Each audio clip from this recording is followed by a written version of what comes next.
लखनऊ में रक्षाबंधन का त्यौहार 11 और 12 अगस्त को मनाया जाएगा। यह त्यौहार भाई बहन के अटूट रिश्ते का प्रतीक है। जिन बहनों के भाई जेल में हैं, उन बहनों के लिए सरकार ने खास व्यवस्था की है। वहीं राज्य मंत्री सुरेश राही ने प्रदेश के सभी जेल प्रशासन को बहनों के लिए विशेष व्यवस्था करने का निर्देश दिया है।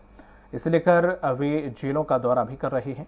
उन्होंने रायबरेली जेल में रक्षाबंधन मनाने के लिए बहनों से बातचीत करके समस्याएं जानी और राज्य मंत्री ने अखिलेश यादव के तिरंगा से दंगा के बयान पर भी पलटवार किया।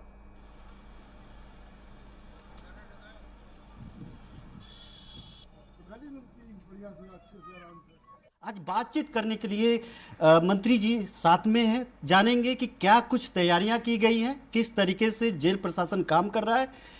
सर, बहुत स्वागत है आपका स्वराज एक्सप्रेस न्यूज चैनल में।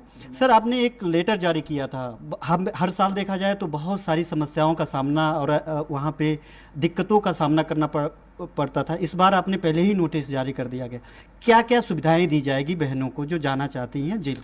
देखिए, उन्हीं समस्याओं को देखते हुए हमने अपने वरिष्ठ मंत्री से बात की और हम लोगों ने निर्णय लिया कि इस बार जो है रक्षाबंधन का त्यौहार, क्योंकि हमारी सरकार का जो मंत्र है सबका साथ, सबका विश्वास और सबका विकास, तो सबका विश्वास के तहत हम लोग कार्य कर रहे हैं कि जो पहले अवस्थाएं होती थी, रक्षाबंधन के दिन, त्यौहार के दिन बहनें पहुंचती थी और अफरा तफरी का माहौल रहता था वहाँ पे, उसको इस बार दूर करने का हम लोग प्रयास कर रहे हैं और एक स्लॉट बना के कि वो जब जाएँ तो उनको मालूम हो कि हमें इस समय अपने भाई से मिलना है ताकि वो त्यौहार ढंग से मना सके। अच्छा, ये उनको एक स्लॉट किस तरीके से किया जाएगा? हर बार देखा जाता है कि ऐसी सहूलियत तो दिखाने की कोशिश करती हैं, लेकिन कहीं ना कहीं उसमें फेलियर साबित हो जाते हैं। जब वहाँ पे भीड़ लगती है तो वहाँ पे कहीं ना कहीं अफरा तफरी जैसा माहौल दिखने लगता है। देखिए, मैं अभी रायबरेली से आ रहा हूँ और रायबरेली में अधीक्षक साहब ने क्या किया है, कल के लिए उन्होंने बता दिया कि अगर कोई कल आके अपना नोट कराना चाहे कि हमको 12 तारीख को 12 बजे आना है तो उनका 12 बजे ही उनको मिलाया जाएगा। इस तरीके की व्यवस्थाएं हो रही हैं। समय का बाउंडेशन नहीं है। हाँ, समय का कोई बाउंडेशन नहीं है। आप बता देंगे अगर जो कि हमको 12 बजे पहुंचना है, हमें 1 बजे पहुंचना है, तो उस हिसाब से आपको मिलने के अलावा और जेल में उन बहनों के लिए कोई सहूलियत, कोई और भी कोई सुविधा? देखिए, उनके बैठने की व्यवस्था कराई गई है, उनके जलपान की व्यवस्था कराई गई ताकि उनको पूरा दिन लग जाता है, समय लगता है, कभी भीड़ होती है जेलों में है, क्योंकि हमारी जेलों में बहुत ज़्यादा संख्या में कैदी हैं, आवश्यकता से अधिक कैदी हैं, तो समय उनके भूख प्यास ना लगे, उनकी व्यवस्था हो जाए। यही व्यवस्था हम लोगों ने की है ताकि उन्हें कोई समस्या ना हो पूरे दिन में। चलिए, इसके तरह भी एक और सवाल हम करेंगे आपसे, इसे जेल से संबंधित। अभी आपने कहा कि जो उनका मानक है, मानक के अनुरूप उससे कहीं ज़्यादा वहाँ पे कैदी, इसको कम करने के लिए या इसकी सहूलियत को सही करने के लिए कोई सरकार द्वारा कोई योजना, कोई कदम? क्योंकि जेलों के देखा जाए कि जेलों की कई बार तस्वीरें ऐसी दिखती है कि और शिकायतें भी आती रहती हैं। देखिए, जब हम लोग की विभाग की पहली बैठक हुई थी तो उसमें मैंने विषय रखा था कि जो हमारे विचाराधीन कैदी हैं उन पर हम लोग अगर ध्यान दे दें और उनके रिहाई की व्यवस्था करा दें, चूँकि उनका समय पूरा हो चुका है, पैसे जुर्माना नहीं जमा है या उनकी पैरवी नहीं हो पा रही है, अगर ऐसे कैदियों को छोड़ा जाए तो जो जेलों में भीड़ है, ओवर क्राउडिंग है, ये मतलब कानूनन वो जेल से बाहर जा सकते हैं, लेकिन टेक्निकली उनको कहीं ना कहीं दिक्कत आती है जिसके लिए। जी, ऐसी ही बात थी। तो उसके लिए उसके बाद कुछ दिनों बाद हमारे आदरणीय प्रधानमंत्री जी ने भी इस बात को कहा और उसी के परिपेक्ष में हम लोग इस समय का लगे हुए हैं। स्वतंत्रता दिवस के अवसर पर हर बार ऐसे कुछ कैदी, क्या इस बार भी ऐसे कैदी कुछ छोड़े जाएंगे जिनका आचरण बहुत अच्छा रहा हो, जिस हिसाब से सरकार इस बार उन कैदियों की संख्या बहुत ज़्यादा होगी, मतलब हर बार से ज़्यादा इस बार ज़्यादा संख्या होगी। अच्छा, इसके अलावा और भी बात करेंगे जेल से ही। जेल राज्य मंत्री हैं आप।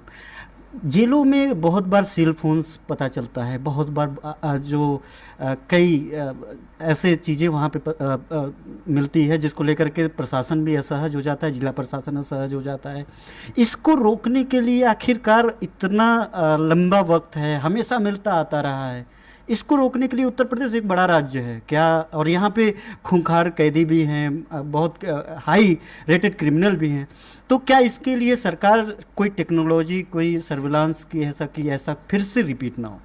देखिए, माफिया के मकर जाल से, चूँकि पूरा कारागार जो तंत्र था पूरा माफिया के मकर जाल में था पूर्व सरकारों में, हमारी सरकार आने के बाद हमने उस मकर जाल को तोड़ने का प्रयास किया और हमने काफ़ी हद तक हम लोग सफल भी रहे उसके अंदर हैं।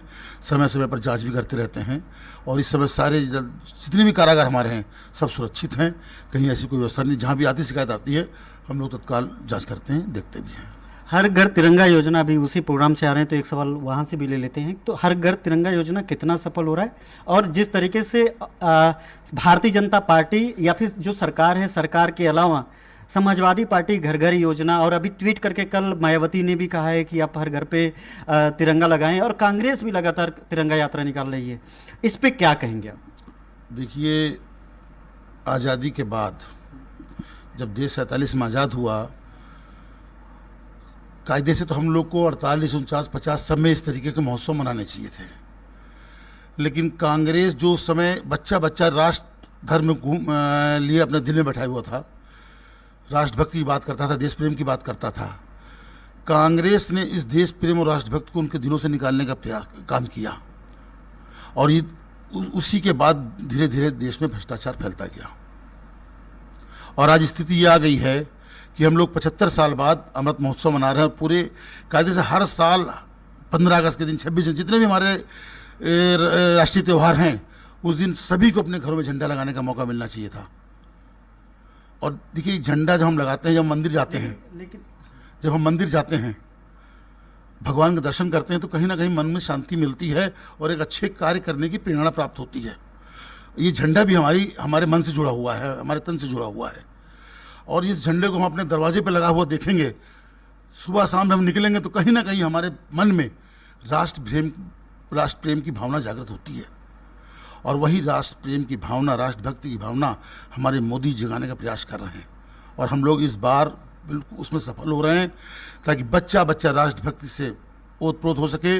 अगर इसके इतर देखा जाए तो जो विपक्ष है, चाहे अखिलेश यादव का बयान आपने देखा होगा कि तिरंगा यात्रा के पीछे दंगा फैलाती है बीजेपी, ऐसा आरोप लगा रहे हैं। कांग्रेस कह रही है कि हर घर रोजगार के जगह आप जो है इसमें बहला फुसला रहे हैं ताकि रोजगार की बात ना करना पड़े। ये आरोप भी तो लग रहे हैं। देखिए, रोजगार हमारे तिरंगा बनाने में, तिरंगा झंडा बनने में कितना रोजगार मिल रहा है लोगों को? रोजगारी तो हो रहा है। कांग्रेस के शासन में तो नाम मात्र का होता था सिर्फ, आज पूरे हिंदुस्तान में कितने करोड़ों झंडे बन गए, तो ये रोजगार नहीं है? इसमें भी तो रोजगार हो रहा है। और जो तिरंगा यात्रा के पीछे सपा ने कहा है, सपा राष्ट्रीय अध्यक्ष अखिलेश यादव ने कहा कि दंगा करेंगे, कासगंज का उन्होंने जिक्र भी किया। तिरंगा को जिस तरीके से दंगा, देखिए, जब तक हमारा हिंदुस्तान जातिवाद से बाहर नहीं आएगा तब तक हम लोग तरक्की नहीं कर सकते।